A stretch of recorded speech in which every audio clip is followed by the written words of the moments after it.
Hola, muy buenos días jóvenes, espero que se encuentren muy bien. Estamos en una nueva sesión de las clases de historia, sesión número 13 ya.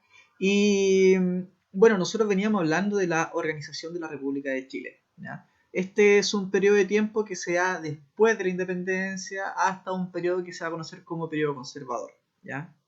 O decenios conservadores, ¿ya? Que va desde 1823 a 1833, entonces este periodo que nosotros venimos estudiando de organización de la República.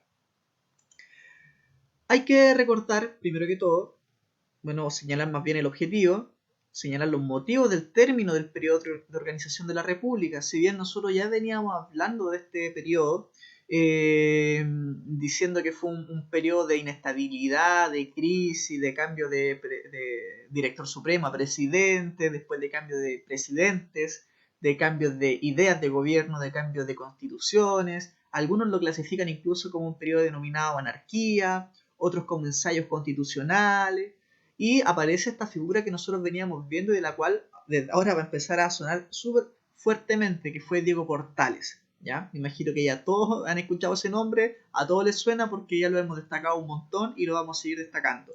¿Mm? En ese sentido, primero como para ambientarnos, ¿cierto? En el contexto tenemos este mapa en Mundi y vemos que por un lado en Europa existía, según esta imagen, ¿cierto? Esta escena se llama La libertad guiando al pueblo, ¿ya? De Lovecraft. Y en Europa se daban una serie de revoluciones o de movimientos liberales y un proceso también intelectual conocido como ilustración. Por lo tanto, estos movimientos ¿ya? De rebeldía, de revolución, de libertad, desencadenaron en la serie de independencia latinoamericana, incluyendo la independencia de Chile. ¿Ya? Por lo tanto, no podemos dejar de lado lo que estaba pasando en Europa en estos momentos. Esta era de revoluciones dan después por resultado las revoluciones de independencia en Latinoamérica. Por eso acá, si cierto, nos vamos aquí a América, tenemos que en América la situación después de la independencia, este contexto de organización fue bastante complejo por lo que nosotros veníamos estudiando. Como por ejemplo, la cantidad de deudas y de crisis económica que mantenía Chile con otros países después del periodo de independencia. Recuerden que la guerra trajo un costo importantísimo en lo que tiene que ver con el dinero, lo que nos llevó a caer en lo que se conoce como el empréstito de Londres, ¿cierto? Que fue una deuda externa, la primera deuda que tiene Chile con otros países, con Inglaterra, y con lo que nosotros abordamos, ¿cierto? Que se intentó pagar pasándole el monopolio del estanco a Diego Portales, y Diego Portales no puede seguir pagándolo porque al final existe mercado negro y contrabando, por lo tanto Diego Portales se atrasa con los pagos y el monopolio debe volver al Estado. Eso fue lo último que nosotros vimos. ¿Ya? También dijimos que fue un periodo bastante complejo a nivel político porque existían diversos bandos políticos. Si bien no existían todavía los partidos políticos, esto vendría siendo como la base de lo que a futuro van a ser los partidos políticos. Eran grupos que se, digamos, juntaban para tratar de tener una idea de gobierno, pero eran ideas que iban cambiando. ¿Ya? Habían cambio de constituciones. Nosotros abordamos 3 constituciones importantísimas que cambiaron en un corto periodo de tiempo y además había una inestabilidad política de gobierno. Por eso algunos lo llaman un periodo de anarquía. ¿Ya? En eso se basa un poco el contexto que nosotros veníamos estudiando desde antes. Bueno, nosotros habíamos quedado entonces en esta crisis tremenda en la que estaba Chile y en el que se asumió a Diego Portales como la persona que iba a salvar y que iba a pagar esta crisis mediante el monopolio del estanco, pero no lo pudo hacer. ¿Ya? Así caemos en 1826, año en que Diego Portales deja de pagar la deuda, en otro tipo de gobierno y en otra constitución, y Chile pasa a ser un estado federal dividido en provincias autónomas con leyes distintas para cada provincia, por lo tanto eso va a ser súper importante para la historia chilena. ¿Ya? Por ejemplo, tenemos que en 1826 entonces existió un federalismo en Chile, nosotros tuvimos un país federal que se basó en países como Estados Unidos, ¿ya? Que venían siendo un país federal e independiente y mucho más estable desde ya tiempo atrás. Recordemos que la independencia de ellos fue hace mucho tiempo atrás, antes de la independencia de Chile. ¿Ya? Por lo tanto, esto se establece en esta nueva constitución que se llamó, o ensayo constitucional que se llamó Leyes Federales de 1826. Luego, en 1828 se llama a elecciones. ¿Ya? Y acá tenemos una figura de Francisco Antonio Pinto, que sale electo entonces en estas elecciones. En 1827 Francisco Antonio Pinto fue designado presidente por el Congreso. ¿Ya? En el ejercicio de su cargo suspendió la aplicación de las leyes federales, es decir, las elimina. Elimina también esta constitución después más adelante, cuando asumen los liberales al gobierno. ¿Ya?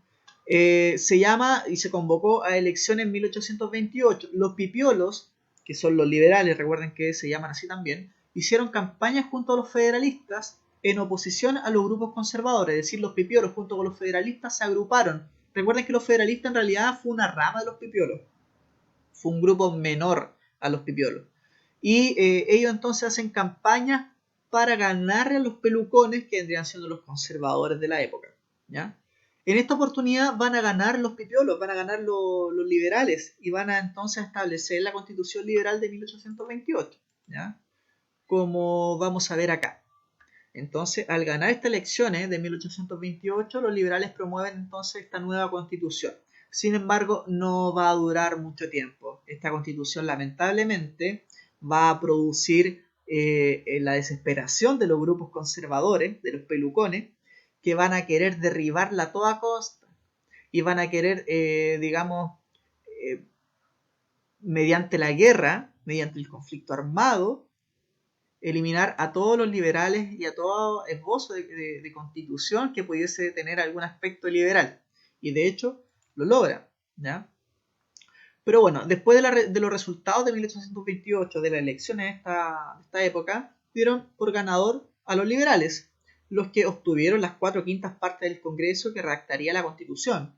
Esta labor estuvo a cargo de una comisión compuesta por 7 personas, las que entregaron un borrador del proyecto que fue perfeccionado por el español José Joaquín Mora y se promulgó en agosto de 1828. Así, la Constitución de 1828 fue para muchos la más avanzada en su tiempo, porque tenía un amplio derecho a sufragio. Recuerden que aquí hablábamos de voto censitario, donde solamente algunos, muy pocos, podían votar. ¿Ya? Acá se expandía un poco más este universo. Equilibró los poderes ejecutivos y legislativos y sostuvo una amplia mayor tolerancia religiosa, porque recuerden que eran todos estos principios de los grupos liberales. Por lo tanto, se dice que esta constitución, la de 1828, de las 3 que hubo, ¿cierto? Desde 1823, después la de 1826, después la de 1828, esta fue la más parecida a las constituciones que nosotros tenemos en la actualidad. ¿Ya? Sin embargo, después de que se promulgó esta constitución liberal, después de que los liberales estaban en el poder, después de que se amplió el derecho a sufragio, ¿cierto?, a voto, después de que el país se volvía cada vez más laico, se daba espacio a otras religiones, todo tenía que terminar de alguna forma. La pregunta es, ¿cómo y por qué termina el periodo de organización de la República? Si al parecer ahora por fin teníamos un gobierno que estaba siendo un poco más democrático, se estaba organizando, era más liberal. ¿Ya? La respuesta está en el conflicto que seguían manteniendo los conservadores. Ya, por ejemplo, acá tenemos la imagen de José Joaquín Prieto, que va a ser el conservador del primer periodo, el primer presidente del periodo conservador, que duró 10 años, ¿ya? Porque duraban 5 años, después eran reelectos por 5 años más. Y tenemos a Ramón Freire, que fue otro gran liberal que se enfrentaron estos dos en una batalla que se va a denominar la batalla de El Ircay. Recuerden que los conservadores y los liberales eran conocidos también como pelucones y pipiolos. Y hablar de pelucones es hablar de conservador y hablar de pipiolos es hablar de liberales. ¿Ya? Por lo tanto, ellos se iban a enfrentar entonces en la denominada batalla del Ircay.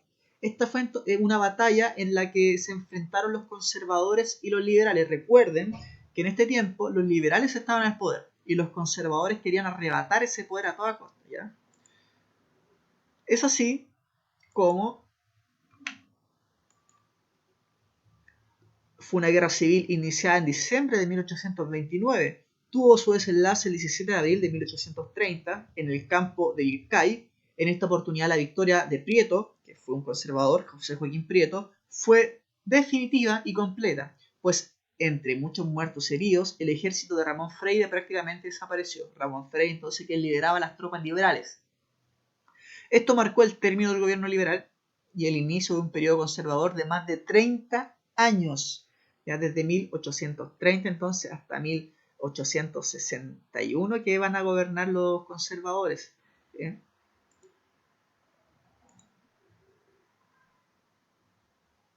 Entonces terminamos con esta clase con la siguiente pregunta. ¿Con qué aspectos se podrían caracterizar el periodo conservador? Y hablamos entonces que los conservadores le arrebataron el poder a los liberales.